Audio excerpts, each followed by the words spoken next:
भारतीय परिवेश के अनुरूप निर्मित नई शिक्षा नीति की तीसरी वर्षगांठ पर मुख्य समारोह का आयोजन नई दिल्ली में किया गया। शिक्षा समागम के नाम से इस कार्यक्रम का शुभारंभ प्रधानमंत्री ने किया। नरेंद्र मोदी ने प्रधानमंत्री श्री योजना का शुभारंभ किया। इस योजना की पहली किस्त जारी की उन्होंने। 14,500 स्कूलों को अपग्रेड किया जाएगा, आधुनिक व स्मार्ट बनाया जाएगा।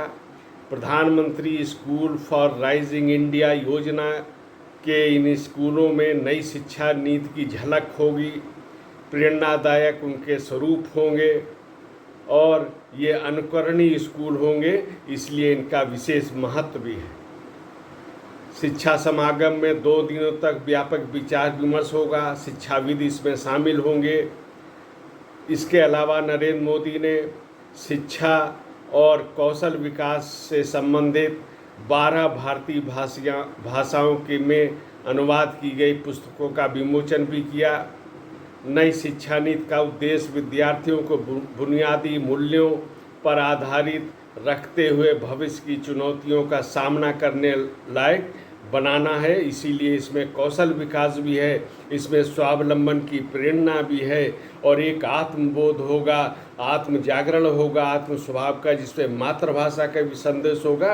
और गरीब बच्चे जो हैं, गांव में वनवासी क्षेत्रों में रहने वाले बच्चे हैं, वो जब मातृभाषा में अध्ययन करेंगे तो उच्च शिक्षा तक अध्ययन करेंगे तो उनमें एक आत्मविश्वास का जागरण होगा। और इस प्रकार हम कह सकते हैं कि जो नई शिक्षा नीति है, इससे एक समग्र भारत विकास की जो योजना है वो साकार होगी। देश को नई दिशा इससे मिलेगी। राष्ट्रीय स्वाभिमान का जागरण होगा। गत वर्ष प्रधानमंत्री ने काशी में रुद्राक्ष सेंटर में इस समागम को संबोधित किया था। वहाँ से लेके आज जो नई दिल्ली में हुआ, ये एक प्रकार से अपने में एक संदेश देने वाला है। और सरकार इन शिक्षा नीति को भारत के परिवेश के अनुरूप किस प्रकार क्रियान्वित करने के प्रति गंभीर है और इस दिशा में लगातार प्रयास किए भी जा रहे हैं।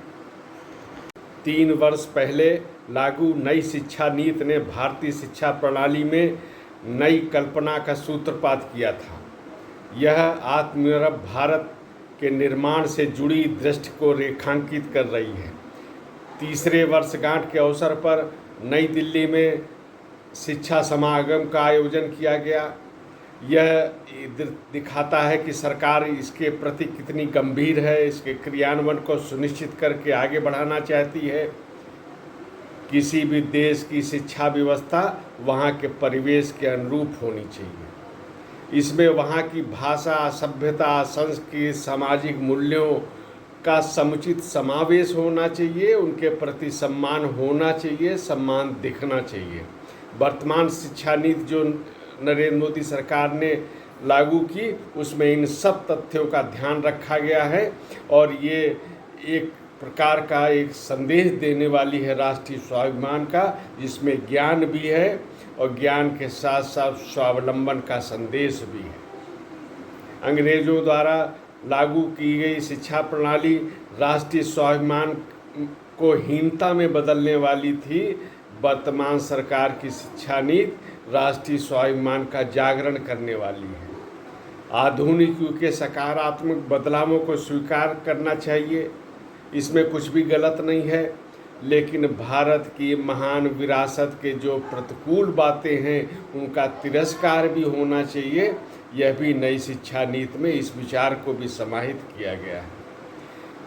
शिक्षा नीति के माध्यम से 3 दशकों के बाद शिक्षा मंत्रालय का नाम पुनः प्रतिष्ठित किया गया। मानव संसाधन इसका विकल्प नहीं हो सकता था, क्योंकि शिक्षा अपने में बहुत ही व्यापक शब्द है और इसको स्वीकार किया गया। ये एक अच्छी पहल थी। शिक्षा व्यक्ति, समाज और राष्ट्र के संपूर्ण संचालन को प्रभावित करती है, इसलिए ये बदलाव भी एक संदेश देने वाला है।